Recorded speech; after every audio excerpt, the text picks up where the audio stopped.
ganito kayo dapat mag-pray. O, tagis to. Sabi ko dito in verse 9, Ama namin sa langit. So there is an address.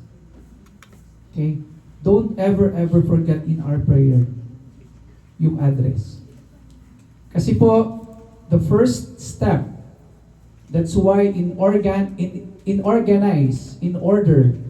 that Jesus taught us how to pray is first the proper address who we are calling.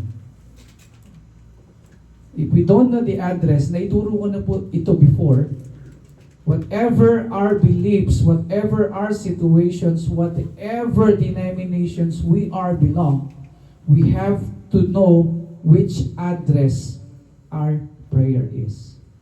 And to whom? Kaya nga po ang hirap ngayon, social media, ang dami nilang Diyos. Ang dami nilang sinasabi. Pero ang Bible po, isa lang ang sinasabi. The only address that we can utter is our Father in heaven. That's why, again, you cannot call Father, you cannot call our Father if you are not the son and daughter. Amen. Amen. Kasi hindi ko po pwedeng tawagin ng nanay yung isang tao na hindi ko naman po nanay at hindi ko po kilala. Do you think natatawagin mo yung tao sa hindi pangalan, titingin ba yan sa'yo? Huwag mo naman gamitin ng bastos na, psst. Very pangit po yun. So tatawagin mo siya sa pangalan kahit in nickname. May address siya, may identity siya. Napag-usapan po natin ito na kanina. Importante po ang may identification. Kaya nga po yung tinatawag na LGBT, it's not an issue. The issue is the gender. Identification issue or yung gender issue. Kung lalaki ka, whatever gawin mo sa sarili mo, lalaki ka pa rin. Nagpalit ka, lalaki ka pa rin. Babae ka. Magpaka-lalaki ka, babae ka pa rin. Which is, there is no such in the world, wala pong nilikha na another lalaki. Para po clear lang tayo. Because in our prayer, it is very important that the address must know. Saan ka naman nakakita nagpadala ka ng letter, walang address? Even in mail, sa mga office workers. Nagpadala ka ng mail, saan makakarating? Sasabihin ng Yahoo sa'yo, ng Google sa'yo, mailer demo failed. So ganun din po sa prayer. You want healing, but please, put the address first before you throw it. Okay, so let's go to our slides first. I want to show you the okay, can we please? May nagdi-deliver, oh. Thank you, everybody. Can we slides, please?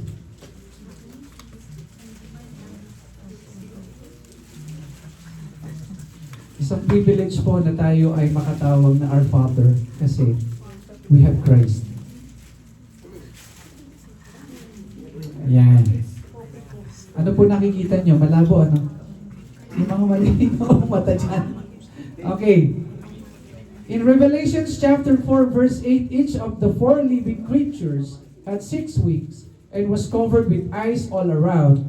Even under its wings, day and night never stop saying, Holy, holy is the Lord God Almighty, who was and is to come. Ano pong napapansin niyo dito? Ito po ay sa ibang dimension. Ang sabi ng angel, ang sabi ng creature. Kung nakasama namin kayo sa Revelation, these are those 4 creatures.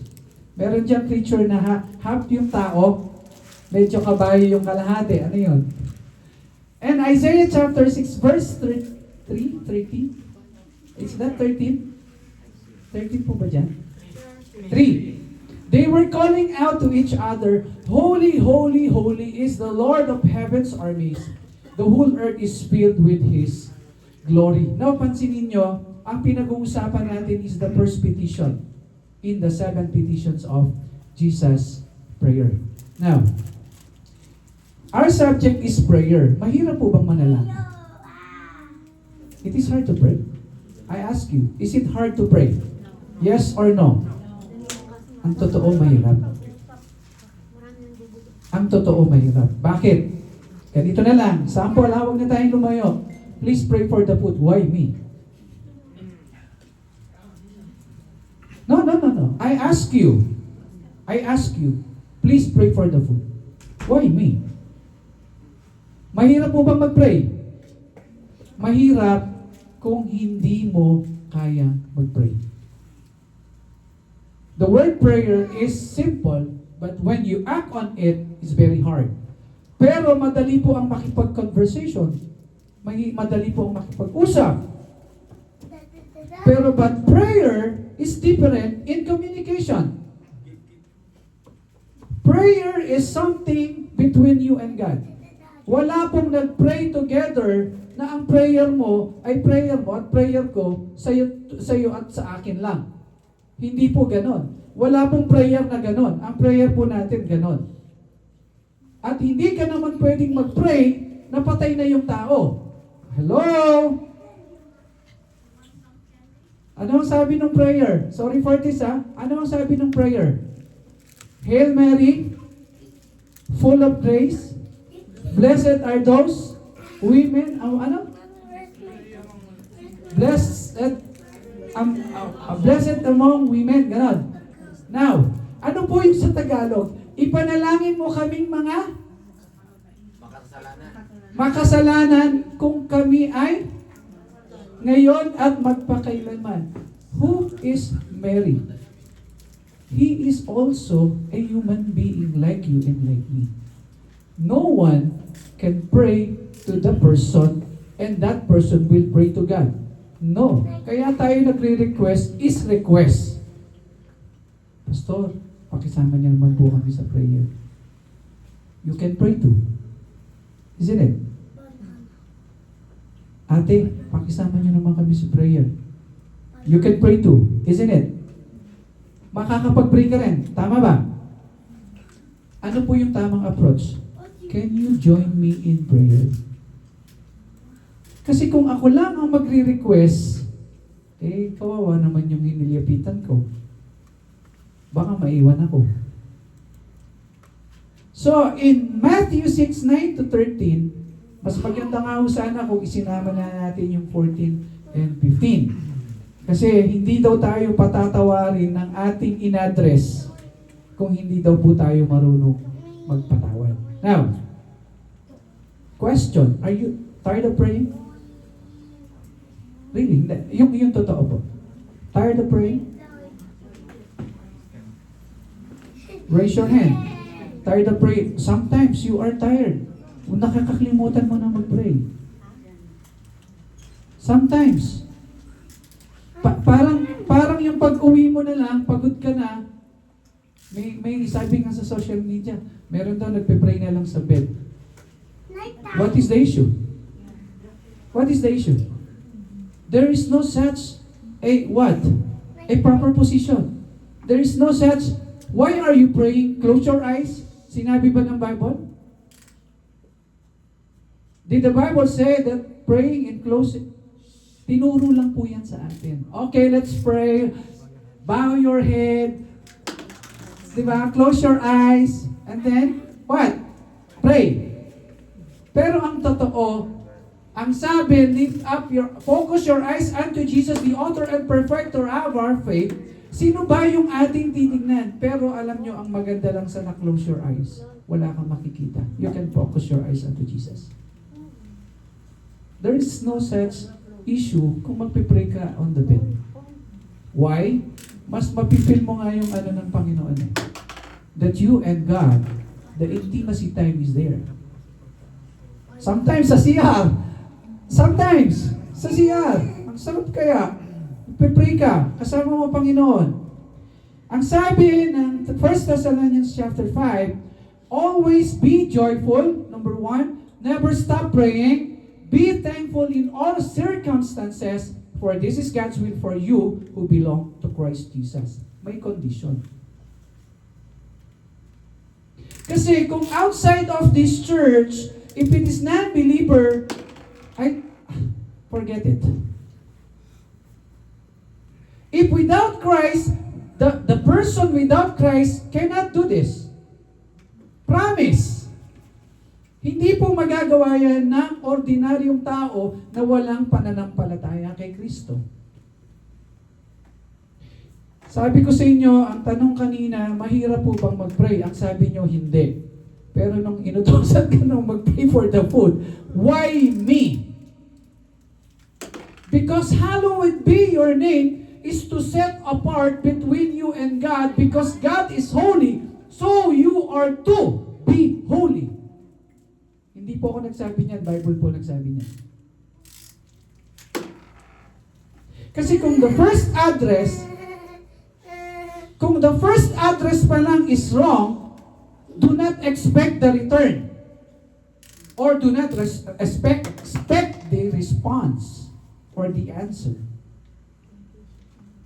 Huwag mong sabihin na hindi ka kilala, sasabihin mo at tatanungin mo at hindi ka kilala. Ano yung saying? Do not talk to yan yung mga turo ng mga nung magulang na, huwag kang makikipag-usap sa di mo kilala. So if you are tired of praying, ito yung sabi ng Bible. Always be joyful. Di ba? May kadugtong pa, pangalan nyo pa. Mga joy. Never stop praying. Never stop praying. And be thankful kung ano man ang sitwasyon mo ngayon. We pray because, isipin nyo na po yung gusto nyo isipin. Sabihin nyo na yung gusto nyo sabihin. We pray because, can we read? We pray because we have, number one, Jesus. We pray because we know through Jesus we can call Abba Father. We pray because we are now His children. We pray because He is our Father. That's awesome. Because if we don't know the address, please, the reply from your prayer, I think, for me, That's not fair. for me, it is irrelevant for me to expect the answer. Everybody knows how to pray. Everybody. Kahit nga po magnanakaw, nagpe-pray. Ano yung prayer? Sana hindi ako mahuli. Di ba? Akala nyo, ang demonyo nagdadasal din. Ang demonyo nagdadasal din, alam nyo ba yon? Nung yung may naposes, anong pakiusap nila kay Jesus? Please do not cast out where? In the abyss. Wow. Paul, ha? Paul. Because our address is the Father. That's why we are praying in Jesus' name, because really we don't know who the Father is. Pero nung tinuro niya, again, this is the point what we are talking about. Heart matter, not hurt matter. Kasi pag nagpe-pray lang tayo, parang hurt na hurt ka eh. Parang ang bigat sa'yo. Hindi nagmamatter kay Lord actually yung hurt. Yung heart ang nagmamatter. Yun po yung pinaka-importante sa Diyos. Hindi po importante sa Diyos yung sitwasyon mo. Ang importante sa Kanya yung puso mo. Yun ko na lang. Ulitin ko po. Because He is our Father, in your situation right now, It is not the hurt matter. It is the heart matter. Because when you are calling your father or your mother, there is a relationship, Hey. connection, or irrelevant. That's why in the Father, because He is our Father, it is not the hurt matter, it is the heart matter. Sa tingin mo, puro pain ka, puro galit ka, makakalapit ka ba? Si Kiko hindi. The 7 petitions or requests, number 1, yung pinag-uusapan natin, hallowed be thy name. Asking that God's name be made holy in us. Humingi ka man ng tawad o hindi, Diyos pa rin siya, banal pa rin siya. Nandyan ka man o wala, banal pa rin siya, Diyos pa rin siya. Thy kingdom come. In verse 10, praying for the reign of God on earth. Pero please, ayusin po natin yung context ng song na He didn't want heaven without us. No, it's wrong. Hindi niya pwedeng iwanan yung kanyang kingdom. He came to heaven. He came from heaven to earth for us to save. Pero yung song na He didn't want heaven without us, please, hindi po yun totoo. Hindi po tayo, kung tutuusin, hindi po tayo importante, wala ka man o nandyan ka, Diyos pa rin siya. It is matter to God. Basta ang mahalaga yung puso mo sa Diyos. Pero yung iiwanan niya yun, no. The promise, the new heaven and earth will establish soon. Pero yung iwanan ng heaven, no. Number 3, thy will be done on earth as it is in heaven, seeking obedience to God's will. Number 4, give us this day our daily bread, requesting our daily needs. Number 5 and 6, forgive our debts as we forgive our debtors, asking for mercy and offering forgiveness. Lead us not into temptation, requesting guidance to avoid temptation. And last, deliver us from evil. Baka po iba yung hindi tayo dadalahin I-spare niya tayo. Seeking protection from the evil one. Now, let's go to our point. Heart matter, not hurt matter. Hindi po pain, hindi po yung sitwasyon mo, hindi po yan ang issue para sa Diyos. Yung heart ang kailangan ng Diyos. Why? Because we cannot have the connection if our heart is not have Christ. Without Christ, ano sabi? Alisin mo daw yung I. Yung Christian, I am nothing kung wala yung I. Kung wala si Christ, I am nothing. Pero dahil Christian ka, you have Christ. Time of the Old Testament, hindi niyo po ba napapansin? Pag humingi sila ng tawad, kailangan pa, malaman pa nung isang tao, like Moses, millions of people have requesting forgiveness to God, pero kailangan dumaan kay Moses. So that's why the ministry of Jethro came. Anong sabi niya? Moses, hindi ka pa nahihirapan? Millions of people, ikaw pa rin ang nagka-counsel, ikaw pa rin ang nag-a-advise sa kanila, ikaw pa rin ang Anong ginawa ng Panginoon? God used Jethro for the ministry of what? Leadership. Now, let's go to, they defend their prayers through a person to God. Si Abraham, yung nasasakop niya, nagdadirect ba sila kay Yahweh? No. Dadaan sila kay Abraham, then Abraham kneel down to Yahweh. Si Moses, ilang beses nakiusap yung mga Israelites, sabihin mo kay Yahweh, gutom na kami, padalahan tayo ng tubig, ng pagkain. Pwede naman mag-direct. Pero anong sabi ni Moses? Lord, gipit na ako. Tulungan mo naman ako. Pero in time of New Testament, can we read John chapter 1, please? 1 to 14.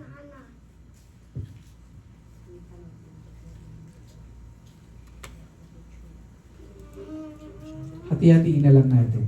Para mas malinaw, in the time of New Testament, eto na siya. Siya na mismo. Siya na mismo yung nagturo at siya na mismo yung sinasabi ng prophecy. Here's the verses. John chapter 1, 1 to 14.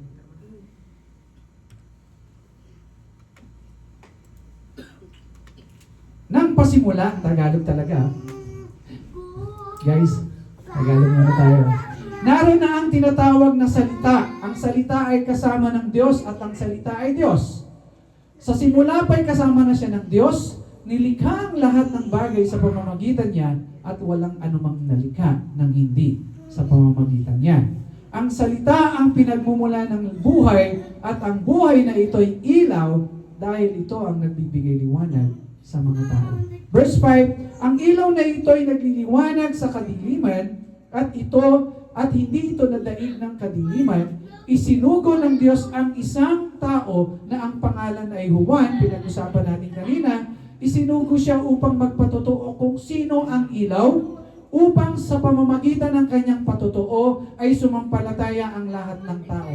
Hindi si Juan mismo ang ilaw, kundi naparito siya upang magpatotoo kung sino ang ilaw. Ang tunay na ilaw na nagbibigay liwanag sa lahat ng tao ay dumating sa mundo. Naparito siya sa mundo at kahit nalikha ang mundo sa pamamagitan niya, hindi siya kinilala ng mundo. Pumunta siya sa sarili niyang mga kababayan, pero tinanggihan siya ng karamihan. Here's the highlight. Ngunit ang lahat ng tumanggap at sumampalataya sa Kanya ay binigyan niya ng karapatang maging anak ng Diyos. Naging anak sila ng Diyos hindi sa pamamagitan ng pisikal na pagkasilang o dahil sa kagustuhan ng tao, kundi dahil sa kalooban ng Diyos. Verse 14, nagkatawang tao ang salita at namuhay na kasama natin. Nakita namin ang kadakilaan niya bilang kaisa-isang anak ng Ama. Puspos siya ng biyaya at pawang katotohanan. Last? Hanggang 14?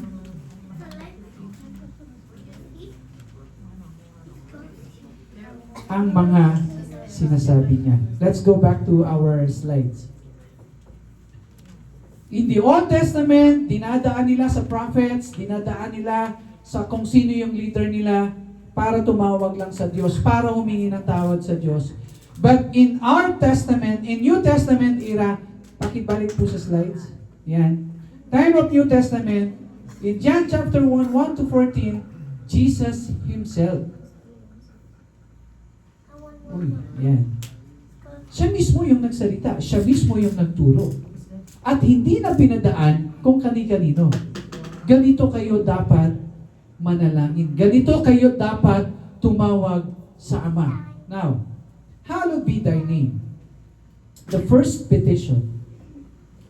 According to the research, ang sabi dyan, bakit dudog? Okay. Asking that God's name be holy in us. Kahit wala tayo, He still be God. He still holy. Pero dahil mahal niya tayo, binigyan niya tayo ng pagkakataon maging sons and daughter of Him. Now, hallowed be thy name means, ano ba? Nauna siya. Sabi dito in John chapter 15, verse 16, you didn't choose me, I chose you. I appointed you to go and produce lasting fruit, so that the Father will give you whatever you ask for, using my name. That's why we are praying in Jesus' name. That's why we are ended our prayer in Jesus' name. That's why we are using the name of Jesus every time we pray. Every time we close our prayer in the name of Jesus. Because Jesus Himself is the one who taught this prayer, who taught these petitions. How do we pray? Hallowed be thy name means in Greek is parang lumiit ito kayo dyan. Hazo. Or hindi natin maliliitan. Anyway, Ito na lang. Meaning to make holy, sanctify, or consecrate. When you are praying, kapag nagpe-pray po tayo, hindi po natin iniisip madalas sarili natin. Ang madalas na iniisip natin yung ibang tao. Yung nag-request sa'yo. Pero, ang maganda nito, you set apart before the Lord's presence. Lumalapit ka sa presensya ng Panginoon. Kaya pag nagpe-pray po tayo, please, be specific in our address. So, hallowed be thy name means, make holy, sanctify, or consecrate. Set apart. Tayo po, kaya nga po binanggit dito sa verse na to, hindi po natin pinili siya. Siya ang pumili po sa atin. Siya po ang naghanap sa atin, hindi tayo ang humanap. Tayo ang hinanap niya. Siya ang pumili sa atin. Heart matter, not hurt matter. Pagdating sa prayer, diyan mo ibuhos. Kasi mas gusto ni Lord na attach ka sa Kanya, mas gusto ni Lord na nagsusumbong ka sa Kanya, hindi na dumadaan sa tao. Why? But just as He called you is holy, so be holy in all you do. For it is written, be holy because I am holy. Since you call on the Father, who judges each person's work impartially, live out your time as foreigners here in reverent fear, because we are not permanent in this world. So, kung tinatawag natin our Father is holy, so, set apart. Dapat yung prayer natin, siya lang yung focus. Here's why Jesus taught us. I'm not asking you to take them out of the world, but to keep them safe from the evil one. They do not belong to this world any more than I do. Make them holy by your truth. Teach them by your word, which is truth. Just as you sent me into the world, I am sending them into the world, and I give myself as a holy sacrifice for them, so they can be made holy by your truth. 1, 2, 3, go! The truth is Jesus. So the word is Jesus. So what for? Ano pa hanapin natin? Wala na po. Wala na pong ibang tinuturo sa Bible, kundi yung recognizing the Father in prayer and worship with a heart focused on Him, regardless of circumstances, truly honors His character. He remains holy, consistent, and worthy of praise, no matter what we are 1, facing. 2, 3, go! Just only one step. Sabi nga, in a twinkling of an eye, or in a glimpse of moment, you can pray. You can pray. So as we close, mga kapatid, wala pong ibang nagmamatter sa harapan ng Panginoon, kundi yung puso natin. Kahit na ano pong sitwasyon, kahit na anong gawin natin sa sitwasyon na yan, kung hindi tayo lalapit sa Diyos. Okay, malakas ka. Okay, I can do this, I can do that. But ang tanong, it matters to God? Ang dami kong achievement. Ang dami kong nagawa. It is matter to God? Or your heart matters to God? Is it achievement ba yung tinitingnan ni Lord? Si Job nga, di ba? Isang iglap lang, sunod-sunod. Sabi nga ni Ate B, Diyos ko naman, Lord.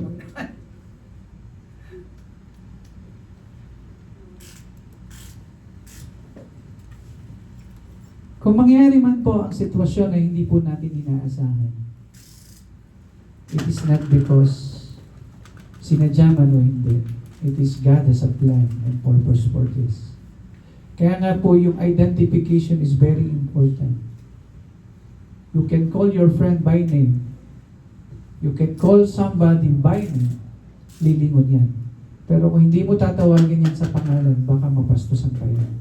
Pero ang Lord, our Father, and then you can say your petition. Because He is holy, So set apart. Focus your eyes onto Jesus, the author and perfecter of our faith. Bakit? Kasi unang-una, kapag ka po ba tayo nananalangin dahil lang sa kailangan?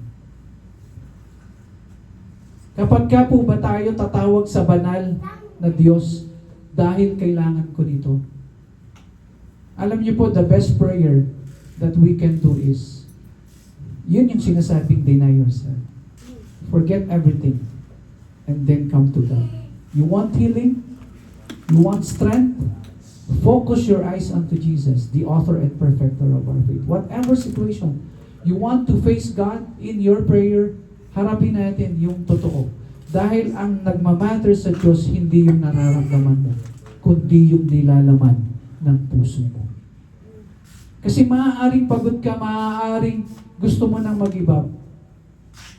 How many times na akong sinabihan, hindi ka alis, alis ka na, hindi ka alis, alis ka na. And na-torture na ako. Sabi ko, Lord, it's all about you. Just to kneel down and pray, Lord, sige, no complaint, follow.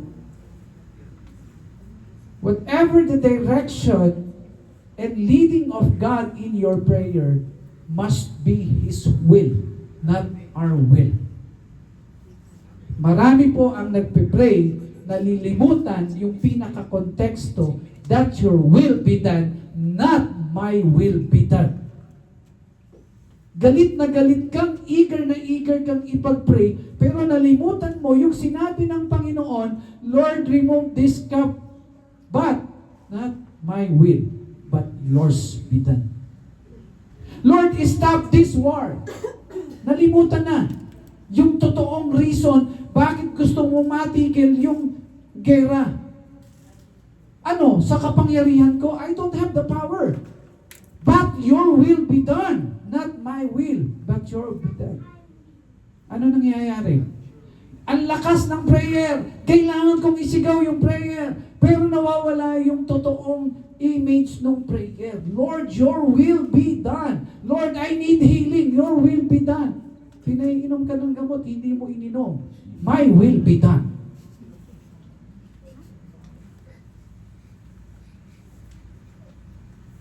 Pinauubos yung antibiotic for 7 days, my will be done. Gusto mong gumaling, my will be done. Pero the Lord shows the proper way in a simple and glimpse of moment of prayer. Lord, I need you. Ang sabi ni Lord, okay, keep calm. I will satisfy you. I will heal your wounds. I will heal your sickness. Binigyan ka ngayon ni Lord ng procedure. Sabi ng Lord, sige, kausapin ka ng doktor. Punta ako sa ibang doktor.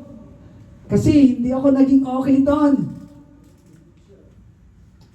Before we close, I heard one story. Actually, I don't know kung tatawa kayo or malulungkot. One pastor has a simple prayer. A simple prayer of a pastor. Ngayon, galing siya sa visitation, sa Bible study. And then, yung kapatiran na may kaya sa buhay, nakita siya. Siyempre, pag naglalakad ka, pawis, di ba? Actually, I was experienced this with my spiritual father na yumauna. He was a missionary. And then, napansin siya nung may kayang kapatiran, Pastor, binati niya, uy, pawis na pawis ka, Pastor. Oo nga kasi mainit.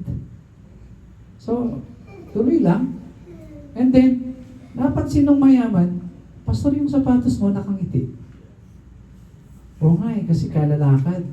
So, wala naman akong ibang spare kundi. Although, this is a story, no? Hindi naman ako naniniwala na may pinababayaan ng Diyos na lingkod.